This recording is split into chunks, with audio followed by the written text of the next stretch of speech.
Santo Propane is 4 generations strong as a trustworthy, family-owned business with unmatched customer service. Go online at desantopropane.com for more info or call toll-free at 1-800-752-4574 today. Since 1937, the difference has been DeSanto Propane.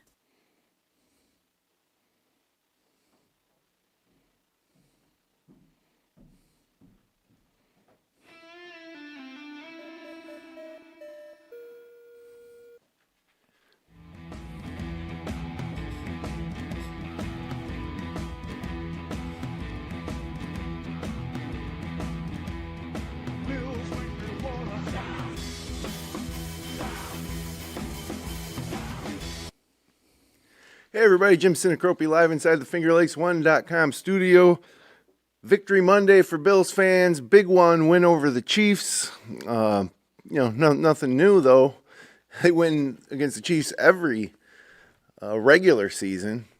It's a game. It's just a matter of how they're going to do in the postseason, where they've had less success against the Chiefs. Nonetheless, good week for Bills fans, and Paul Russo is out on vacation. I'm hosting the show today, and of course I'm here with Kyle Evans. Kyle, how you doing? Good. It was a good win last night. Yeah, I mean, you really didn't know what to expect. The Bills have been kind of struggling a little bit, and they, now they look like they do every year. They look like what we expected, I guess, right? Yeah, and we've talked about this a lot.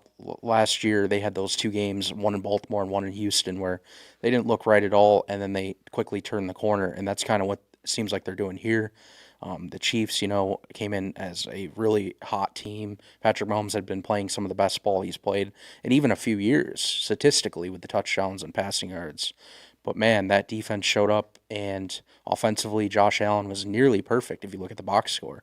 So, yeah, just a complete team win. I think that's the first time we've seen that all year. Yeah, and I mean, if you're comparing Josh Allen versus Mahomes, Allen wins. If you're comparing the KC defense against the Bills defense, the Bills win. But again, that's how it goes in the regular season. It's almost like the Chiefs do it on purpose just to set us up for disappointment come, postseason. But a lot to talk about today is the Bills improved to 6-2 with that win. But first, today's show is brought to you by Nolan's Catering. Well, get that off of there. As I mentioned, I'm guest producing and hosting here for Paul Russo. But Nolan's Catering, planning a special event? Let Nolan's Catering help you curate your next occasion.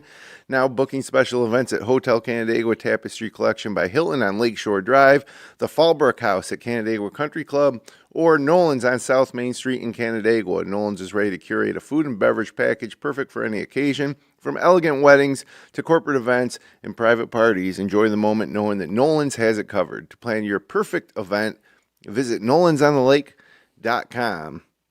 And our friends right downstairs here in our offices at 12 North Park Street, Seneca Falls Acupuncture.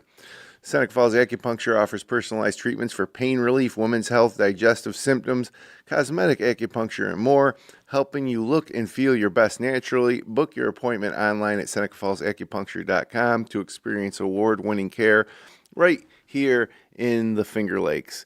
And I guess when we're talking about maybe offer, right, looking for some pain relief, I feel bad for Jaden Daniels. I mean, you see that last night? I mean, it was a Bills show, but, he gets back from these injuries, and, it's towards the end of the game's not close, and now he looks like, that looked like a season ender to me. Yeah, I saw this morning, though, that they said it might not be as bad as they originally thought in maybe a few weeks. But at the same time, you look at the Commanders' record. I mean, is it worth bringing him back in a few weeks? What is their record going to be? Probably out of contention at that point. Yeah, so, after the loss last night. I would consider it pretty much probably done. I mean, don't risk a young quarterback like that. But, yeah, crazy to see watching that replay, just the elbow snap around the wrong way. Yeah, it's a nasty business. But I mentioned that partly because, the Bills fans are kind of lucky. I mean, I don't want to jinx anything, but Josh Allen is kind of like resilient, like impervious to injury. I mean, he gets banged up a little bit here and there, but when's the last game he's missed? I don't think he has missed a game. Ever missed? Can you imagine? Maybe something with his rookie year, but I don't think he started the game. He got injured in relief, which is crazy. But yeah, him and Patrick Mahomes. I mean, Mahomes has had a couple injuries, and I think he missed like a game or two, but I mean, you look at Joe Burrow and you're like, man, that guy's always hurt. You look at like younger guy Anthony Richardson. I mean, I know he's not the starter anymore, but last year that was a problem. Oh, even Lamar Jackson was out. Yep. But for whatever reason, we're lucky in the fact that it really is kind of a enigma that that Josh Allen, doesn't ever seem to get hurt, because it's not like he's not throwing his body into the middle of, into dangerous situations. But so anyways, probably shouldn't have brought that up. That might last thing we want to do is jinx anything. But last night, Allen was a near perfect 23 for 26 passing for 273 yards, 3 total touchdowns. Meanwhile, Mahomes completed less than 50% of his passes, 15 for 34. We can talk a lot about the offense, but I want to start by talking about the defense, specifically the secondary, and how excited I was to see Maxwell Hairston, really emerge as a guy that hopefully we're going to see in the Bills secondary for, the next decade. And Cole Bishop had probably his best game. Across the board, the Bills defense was pretty good, but I was really impressed with the secondary, especially with Hairston speed, being able to keep up with James Worthy a couple times on the, when he was flying down the sideline, he couldn't get away from Hairston. I mean, what were your thoughts just on the defensive performance? Because that was, to me, what stood out more than the offense. Yeah, I think the young guys have come in and really changed the look of the defense. More athletic, more speed. I mean, even Jordan Hancock played more, that rookie that we talked about last week. Yep. It seems like Cole Bishop has become more comfortable with Jordan Poyer playing with him. Because remember, Jordan Poyer didn't start the season with Cole Bishop. And Cole Bishop's only played in 12 games. So I think also, as time goes on, he's getting better as well. But yeah, the secondary, I think, is what led to some of the sacks and some of the pressure at the line. Mahomes is usually, fairly quick at getting the ball out, but he didn't have options that were open, which made him, kind of move his feet a bunch, kind of move side to side, didn't look comfortable in the pocket. And I think he just eventually just took sacks because he held the ball too long. The coverage was that great. So yeah, I think what it is statistically by far the most pressure they've ever gotten on Mahomes. I mean, some of the stats here, he had 14 QB hits. He's never had a game where he's been hit that much in his whole NFL career, playoffs included. He was pressured 52% of the time. And when he was pressured, he was 3 for 16 with 61 passing yards and 1 interception. So he really felt the pressure. And I don't know if you saw some of the replay, but A.J. Epinesa really knocked him off into out of bounds off the sideline there. Yep. And I mean, the hits he was taking, I've never seen it before. Yeah, now why do you think that is? I mean, the Bills have done a good job in most of the games, I think, getting pressure on the quarterback this year. But yesterday was different, and this is against a team that's usually able to handle that kind of thing or even capitalize on it. But Mahomes wasn't really able to do that, especially late in the game.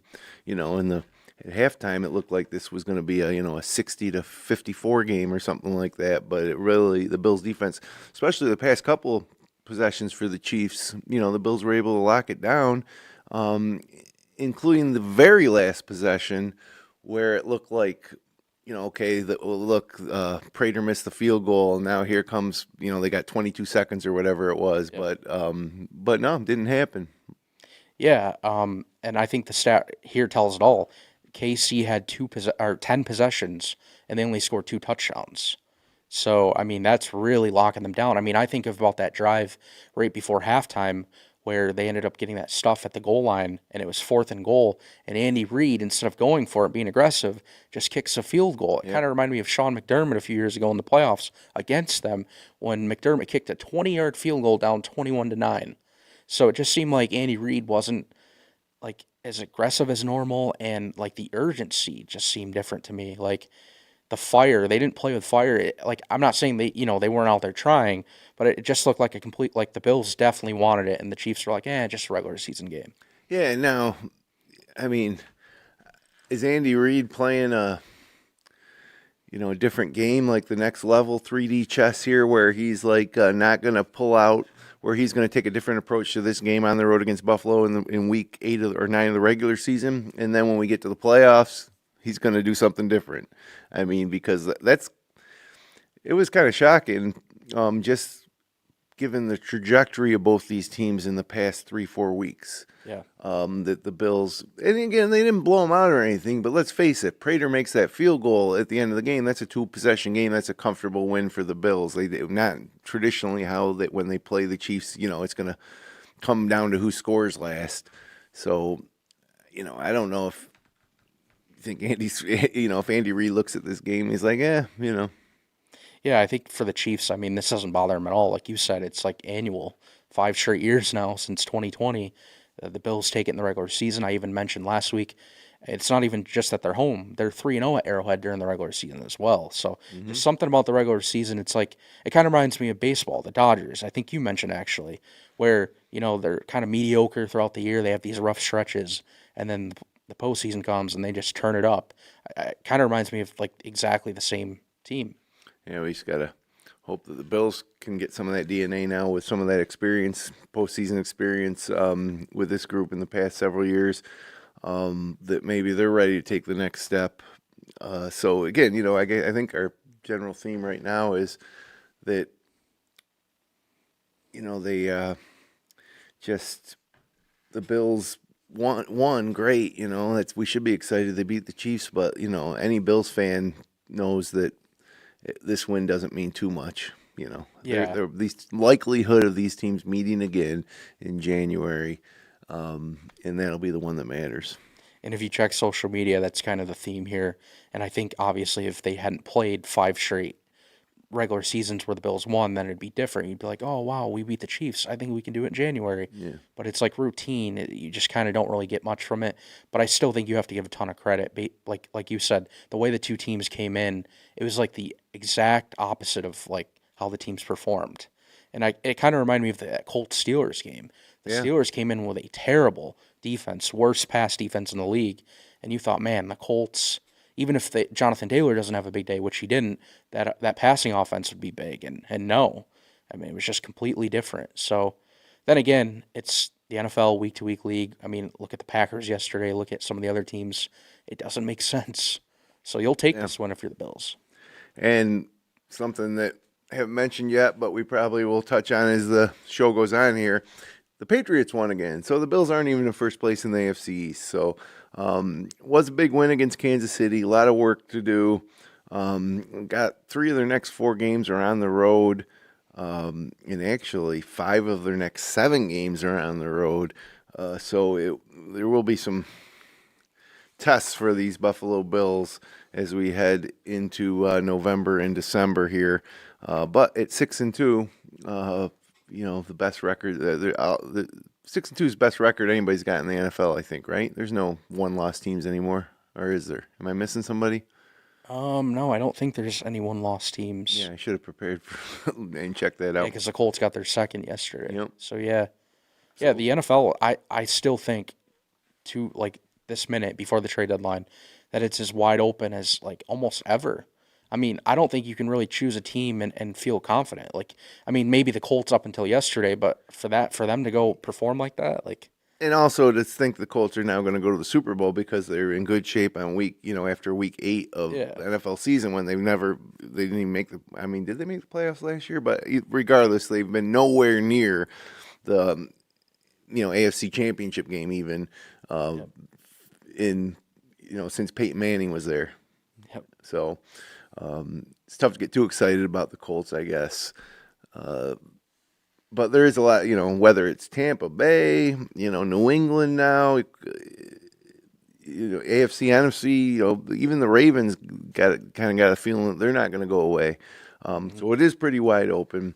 But let's get back to yesterday's game. And, I thought Joey Bosa, if we're sticking with the defense, had his best game as a Bill. Yeah, he was getting most of the pressure on Mahomes. He had that sack.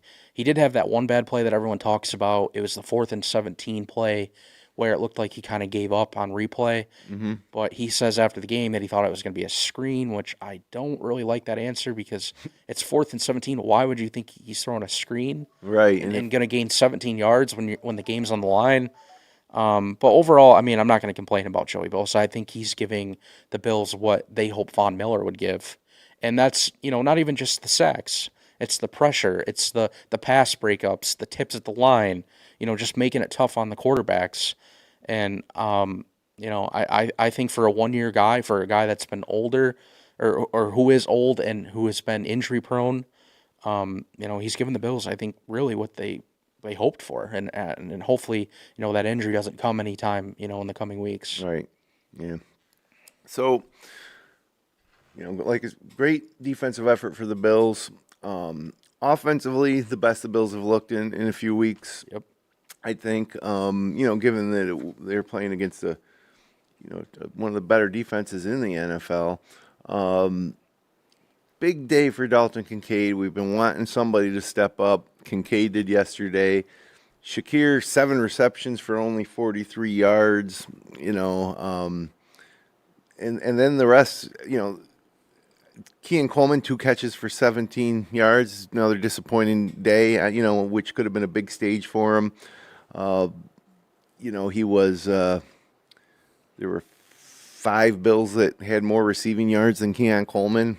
So that's disappointing. And then, of course, James Cook, just unstoppable. I think he carried the ball 27 times yesterday. I mean, that's a lot, but certainly as much as Allen, Cook's the heart of the offense. Yeah, so I have a few stats. I was thinking about this last night, because of how disappointing Keon Coleman has been. Here's the craziest, funniest stat of the week. All right. Caleb Williams had as many catches yesterday as Keon Coleman, and Caleb Williams had more yards than Keon Coleman had yesterday.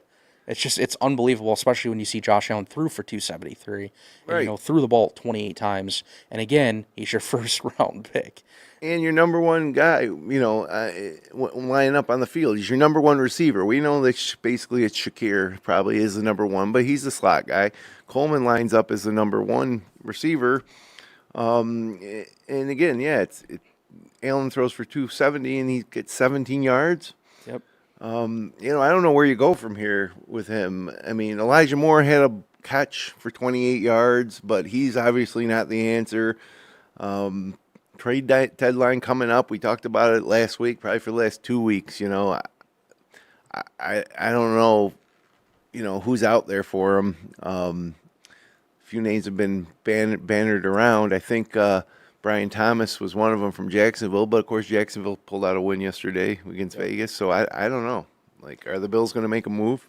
Yeah, that's what this win kind of made me nervous last night about, is I hope Brandon Beane doesn't think like it's okay now, after this performance, because here's your stat. The tight ends combined for, where is it? I have it here. 101 for Kincaid and 30 for Knox. And then you throw in 18 more for Haas. Jackson Haas outgained Keon Coleman. Yeah. All 3 tight ends did. Yeah, so the tight ends combined 8 catches for 149 yards. The receivers caught 12 passes, which is more, but only 101 yards. That shows right there that there's no downfield threat. Right. And if you look at the passes, even to Keon Coleman, the first one, it was a slant. And if you look at the passes to Shakir, which has been like this for weeks now, they're just little screen passes. There's no downfield threat. It's the same thing we talk about every week. So I think, yes, they still have to address it. I'm not sure really who you could get that's really going to be a big upgrade. But at the same time, I feel like you would take any upgrade, because it's really, until yesterday, the passing offense has been that bad. If it wasn't for James Cook, this team would be really bad. Yeah, which is, obviously a little scary, given, that any injury could, really put a shock to the system, because, there's good backups for Cook, but they're not Cook, obviously. And one quick thing on Cook, I just wanted to mention, he had 27 carries for 114 yards, which the yards per carry is not really great because of how many carries he had, but he is the first player to run for at least 100 yards, running back. Mm-hmm. Get this, I looked this up last night. December 25th, 2023, Christmas, when the Raiders, Aiden O'Connell, upset the Chiefs. Zamir White was the running back. He's still a Raider. Yep. Ran for 144 yards. So the Chiefs had gone 34 straight games, playoffs included, without giving a 100-yard rusher to a running back. Well, that's amazing. Yep. And it wasn't even close. And they haven't given up a 100-yard pass catcher since last December. So the Bills got both Kincaid and Cook. it's unbelievable. Yeah, it really is, which, it's so hard to make sense of the NFL or to say what any single one win or loss can mean in this league, because that win yesterday for the Bills was an anomaly for a million reasons. Like you said, the Chiefs haven't given up a 100-yard rusher all year or receiver, and here we go, the Bills get both. And so, hey, Bills fans are conditioned now to not get too excited about this one. Yeah. I think. I mean, obviously, if they lost, the sky would have been falling. It's almost like it was a must-win, just given the fact that, how it goes. Or maybe if they lost, Bills fans would be like, well, maybe this year this means we'll win in the postseason. I mean, I don't know. But this season, Kyle, is kind of mirroring last season where, get off to a good start. We think, this is the best team in the league. And then they lose a couple of games that you're like, what the heck? And then they bounce back and, catch their stride heading towards the end of the season. Yeah, it's the second straight year they've started 6-2. Literally the same exact thing happened last year, I think in the same weeks where they lost those back-to-back games. And yeah, you would hope that, I saw a lot of people say that, they would be okay with a Bills loss because that'd mean they beat them in January. But, I mean, at the same time, you want to maintain your position behind the Patriots. They could have fallen 3 games behind with a loss because, remember, they still have the tiebreaker. Yep. It's technically not a 1 game. They're not trailing by 1 game. They're trailing by 2. 1.5 or 2. Either way, they're looking up at the Patriots, which is kind of shocking. And because they're not the division leader, they're still sitting in the 5th seed, which is unbelievable at 6-2. And then, of course, Denver pulled out a win at Houston, which you didn't like. Pittsburgh beating Indianapolis was fine because Indianapolis was the 1 seed. Yep. You need them to start losing. But yeah, it just seems like, there's a lot of good teams at the top of the AFC right now. Yeah, and it's really up for grabs. And, and you mentioned where the Bills are after that win. Imagine if they lost, it would really be skies falling stuff in terms of the trying to get home field advantage in the playoffs or maybe even starting to look at not making the playoffs. So they need to keep winning. And with that in mind, I guess we can look ahead towards next week. So the Bills go on the road next week for a 1:00 game at Miami, at the Dolphins. Then they'll follow that with by hosting Tampa Bay, and then on the road for 2 games against a Houston team that's looking a lot better, a team that blew the Bills out last year. Yep. And then at Pittsburgh, they just beat the Colts. Cincinnati at home, who knows who will be suiting, what that team will look like 5 weeks from now when they come to town. And then a huge one on December 4th at New England, at Cleveland, Philadelphia at home, and then the Jets at home. But let's focus on next week at Miami. I mean, we don't get worried about Miami as Bills fans. Should we be worried about this one? No, because I also want to point out that early this morning they've already traded a piece off. They're going to be basically in sell mode, the Dolphins. Yep. Completely different roster. They got rid of their defensive tackle Jalen Phillips to the Eagles. Jalen Waddle is supposedly still a possible trade candidate. I'm sure there's many more that could be traded. I think Miami is kind of rebuilding. They just announced that the GM will be done. They're keeping Mike McDaniels, which I don't agree with, but I think he should clean house. But anyway, I think it's just going to be a different team next week. I mean, Tua, he's turned the ball over a league-leading 11 times, I believe. Mm-hmm. They lead the league in turnovers as a team. They're one of the worst running defenses in the league. I mean, this has to be a win. And Josh Allen is 14-2 in his career against Miami. But those 2 losses have come down in Miami. Yeah. Yep. Not looking at haven't seen any opening lines yet, but I would guess that the Bills got to be about 7.5-point favorites on the road. Yep, it opened up at 8.5. Did it? Yeah. And like I said, if these trades start coming down and they start losing a lot of pieces, I'd expect it to even go up. But if I'm the Bills, I don't like that because you saw a lot of favorites yesterday, big favorites, lose. The 9.5 Detroit Lions, they were favored by. Packers were 13.5 favorites against Carolina. Lost. Yeah. Titans were, 2 touchdown favorites, and they made a game of it. I mean, it's this league is so crazy. Every win's so valuable, and you can't take anything for granted. But with that being said, I think the Bills will come out with a win down in Miami. As a matter of fact, let's do our predictions for next week. I'm going to say that it's I'm going to say that the Bills put up about 34 points, let's say 34 to 17. Bills win. Yeah, and I wrote this down last night. I had the Bills 31, the Dolphins 17. Okay, so we're on the same page there. And if they do start 7-2, it'd be, again, the second straight year they've done that, and only the third time in the Josh Allen era. So, yeah, they're kind of right where they want to be. But like you mentioned, I think the fact that we're looking up at New England, in the AFC East standings is concerning and a little, unsettling. It rattles you a little bit. Maybe some flashbacks to the Tom Brady years. But then outside of just the AFC East, that whole AFC is really tough now. And between now and Thanksgiving, I think, a lot of teams could rise or fall. And the Bills obviously one of them. And I don't consider the schedule all that favorable. At Miami, Tampa at home, we should do good. But that back-to-back at Houston and at Pittsburgh is going to be a big test. For the Bills. yeah, and obviously, yeah, seeing the Patriots in first place is not ideal. But I think Bills fans also just want to see more complete efforts like they saw yesterday where, the running game is going well, the passing game is going well, the defense is playing well. Oddly enough, though, the special teams didn't play well because he missed the kick. No, right, a big one. Yeah. Well, I do want to say that all week, the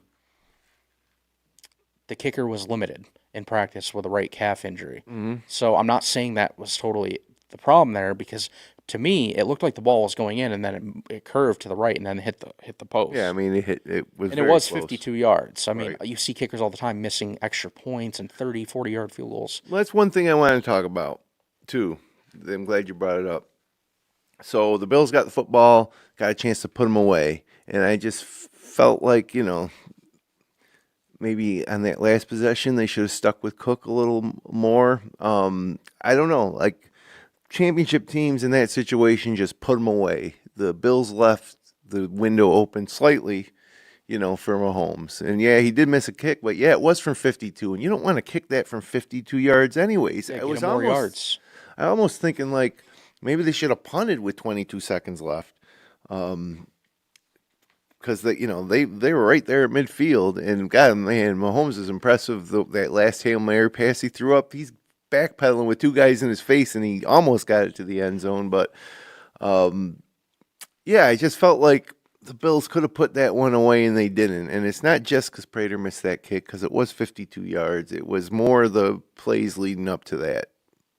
Yeah, I agree that a punt was possible there on that final drive before the field goal. But I also think I don't know. Sean McDermott will probably talk more about it today when he speaks to the media. But I'm wondering if they didn't punt there because of all the blocks that they've seen in the NFL. Sure, Something is different about the blocks. And, crazy. Had they like scooped and scored or something like that. But at the same time, I do agree. You got to be more aggressive there. They kind of were just doing these little handoffs up the middle to Cook. I liked earlier in that drive, the first down they got in that drive, they threw a pass to Cook for the first time in 4 weeks. I thought maybe, wow, use him more like that. Like even in that situation again, you got to get another first down in the game. Throw it to Cook, dump it off, let him make a move or something. And no, they just kind of ran it and were okay with it. Well, the second and third down plays on the final plays before the field goal attempt, I didn't really think that they were great play calls. But again, if you got someone like Keon Coleman you can count on and step up, I thought, Kincaid's most of his yards came in the first half, or at least the first three quarters, let's say. I don't know. The Bills got to 28, and they could have gotten more, but they kind of didn't, and it felt to me like McDermott was like more watching the clock once we got into the fourth quarter than trying to score again. And we've seen in this league, the great teams just keep scoring, and you got to keep up with them. You're not going to stop them. And that if there's one kind of takeaway from yesterday that I didn't like too much was the fact that they once they got into that fourth quarter, the scoring stopped when they could have just put an end to it. Yeah, because going into that fourth quarter, the Bills were up 15, and it felt like you just score once more, you're really putting them out. And no, they kind of let them hang around. And, I mean, the Bills have kind of had these issues before, closing games. But, they found a way, of course. But I also want to add another point on that final field goal attempt. I also think if you're the Bills, though, you go into that field goal, even though it's 52 yards, feeling good because of how good Matt Prater has been. Yeah. He was 12 for 13 in kicks. I mean, thought he that's was one going of to the make best. it, and the game would have been over. Yeah, and he's made a 52-yarder this year. That's his longest. I mean, he's actually been one of the most reliable at his age kickers. And it wasn't in a the league. bad kick, It just kind of caught the the crossbar or the upright, right in the middle. Yeah, so you can kind of see their thinking, and I think I basically hit their points on the head because I think that's how they felt. They felt good about the kicker. Why not? Maybe Tyler Bass is a different story. I'm serious. I don't know if they trust Tyler Bass in that situation as much as they would him because Tyler Bass has missed big kicks in the playoffs against the Chiefs. Yeah. So, Yeah, well, they got the win. Like you said, that's an important thing. If you look at it, they're 6-2 now as opposed to 5-3. It's a big difference. Obviously, they would be tied with Jacksonville had they lost. right. You think about wild. that. Yeah, it's such a fine line, in the NFL. But again, Dolphins next. We're kind of right at the halfway point of the season here. Of course, the Bills already had their bye week a couple weeks ago, so it's going to be a grind to the rest of the season. Got to hope they stay healthy. But any parting shots, Kyle, before we get out of here? Just hopefully the Buccaneers can help out the Bills this week, and they play the Patriots. Mm-hmm.